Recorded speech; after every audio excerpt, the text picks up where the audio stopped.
Hello everyone. In today's video, I will show you how to download IPTV Smarters Pro on your Samsung TV. So now let's get started. First, you will need to open the Samsung TV App Store. Turn on your Samsung TV and go to the Smart Hub by pressing the home button on your remote. Now navigate to the Apps section.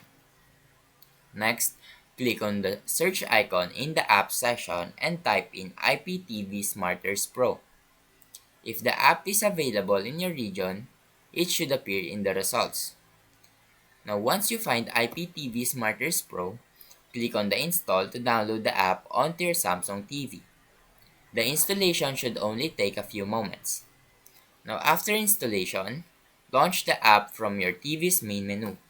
You will need to enter your IPTV subscription credentials like username, password, and server URL. And there you have it. Now you can watch your favorite IPTV content on your Samsung TV.